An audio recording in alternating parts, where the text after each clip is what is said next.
It's 3 in the morning and you can't sleep. You did something today that you shouldn't have done. Maybe you lied to somebody, or maybe you were cruel, or betrayed somebody's trust. And now your conscience is torturing you.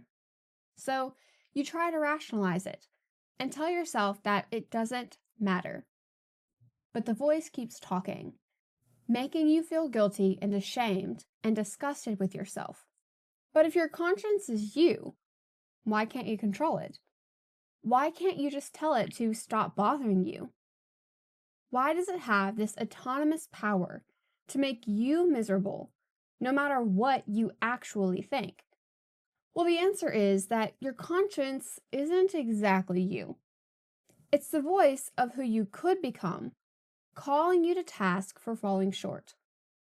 It's the integrated personality that you're capable of building, holding you accountable for failing to build it. Your conscience doesn't bother you when you're living up to your potential. It only bothers you when you deviate from the path that you know you should be on. When you lie, when you're cowardly, when you're cruel, or when you betray others or yourself. Your conscience shows up to remind you that you're capable of doing better. And this is one of two autonomous guides that you have for developing yourself. Your conscience calls you out when you're going in the wrong direction. But there is another guide that works differently, and one that doesn't necessarily punish you for doing wrong, but it beckons you forward towards what's right. And that is your interest and curiosity. The things that capture your attention and make you want to investigate them. Think about the last time something genuinely interested you. That interest came upon you because you didn't necessarily create it, it captured you. It had an autonomous quality just like your conscience. Now, you can ignore it, but you can't force it into existence if it's not already there. These two guides work together to direct your development. Your conscience tells you when you're deviating from the path, and your interest tells you what path to explore. Between them, they create a dynamic that transforms you over time. Say that something captures your interest. So you start to investigate it, and as you get deeper into it, it starts to change you. You might develop new skills and see the world differently, and you might become capable of things that you couldn't do before. But to follow that interest authentically, you have to let it change you.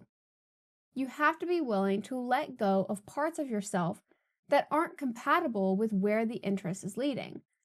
And this requires a lot of humility. You have to admit that you don't know where you're going, but that you're willing to follow anyway. And this is why people often resist following their genuine interests. It requires becoming somebody different, or killing off the version of yourself that didn't know this thing or couldn't do this thing. Because for all of us, it is much easier to just stay comfortable. But if you do follow your interests with genuine depth and honesty, then something remarkable might happen. You might start to understand things at a fundamental level, because genuine interest restructures who you are. Your conscience works alongside this process. As you're developing yourself by following your interests, your conscience keeps you honest. It calls you out when you're cutting corners, when you're lying to yourself about your progress, and when you're betraying the standards that you know you should maintain. Together, these two guides create a direction for your development. You are being pulled forward by what interests you and held accountable by what you know is right. But this only works if you maintain an honest relationship with both sides of yourself. When you lie, you program yourself incorrectly. You tell yourself false things about what works and what doesn't, and you create false memories and false understandings. And then, when you really need to know the truth about yourself or your situation, you can't access it because you've corrupted your own perception. If you maintain honesty, then your interests will genuinely lead you towards what you need to develop, and your conscience will genuinely call you out on your real failures. But how do you actually use this in your life? Well, first, you have to pay attention to what actually interests you. Not necessarily what you think could interest you or what you think might look good to other people, but what genuinely captures your attention and makes you want to investigate further. And then you have to follow that interest with depth. Don't just dabble or consume information about it passively. Actually investigate it and practice it. Get your hands dirty.